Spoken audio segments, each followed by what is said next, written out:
Illiteracy बहुत है पाकिस्तान में। मैं गरीबी की बात नहीं कर रहा, गरीबी हिंदुस्तान में भी है, कई ऐसे मुल्क हैं जहां पे गरीबी बहुत है। पाकिस्तान में जहालत बहुत है, क्योंकि जब लोग जाहिल होते हैं, जब उनके पास नॉलेज नहीं है, वहां पे साइंस अब उस लेवल की नहीं पढ़ाई जाती एक जमाने। तो ये लोग हमारे एजेंट बनेंगे। कैसे बनेंगे? सिंपल सी बात है, 4-5 करोड़ रुपए का बजट है।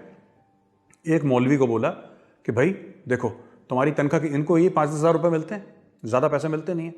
उनसे बोलना, देखो मौलवी साहब, एसयूवी आपको देंगे, एप्पल का मोबाइल फोन आपके पास होगा, मकान आपको देंगे, ठीक है, सोशल मीडिया टीम आपकी बैठेगी दुबई में, राइट, और हर महीने आपको 2 लाख रुपए फिक्स आपके दुबई से आते रहेंगे आपके पास, या मॉरिशस से, केमन आइलैंड से, कहीं से 2-2 लाख रुपए हर महीने आपके पास तनख्वाह आपकी आती रहेगी। और आपकी हर चीज का, आपके परिवार का, खानदान का, सब कुछ, we will take care of everything. आप बरेलवी हैं, आपका काम है हर हफ्ते एक वीडियो निकालना जिसमें आप देवबंदियों को गाली देंगे।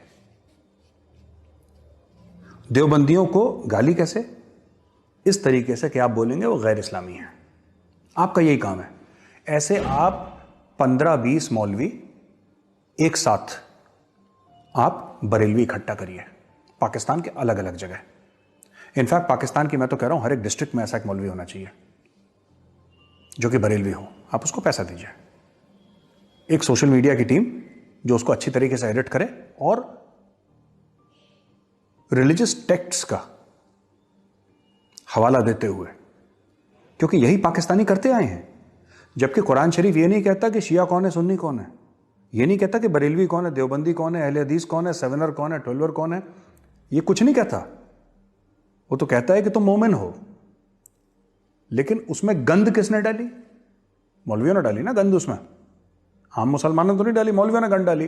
पाकिस्तानी मौलवियों ने जो गंद डाली है अपनी खुद की रिलीजियस टीचिंग्स में, हम तो यही कह रहे हैं कि उसका और फायदा उठाओ। तो आपको किसी ना किसी हदीस में, कुरान शरीफ के किसी न किसी आयत में आपको, यानी बरेलवियों को, देवबंदी के खिलाफ कुछ ना कुछ मिल ही जाएगा, मिल जाएगा। आप उसका फायदा उठाइए, आप उसका फायदा उठाइए। उसी तरीके से आप फिर जाइए और देवबंदी मौलवियों के पास, उनकी एक अलग सोशल मीडिया टीम हो, और देवबंदी मौलवियों को यह बोलिए कि भैया आप एक काम करिए, आप बरेलवियों को उल्टा सीधा बोलिए कि कुरान की रोशनी में या हदीस की रोशनी में यह काफिर है, यह वाजिबुल कत्ल है।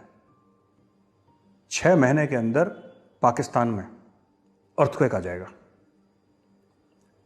क्योंकि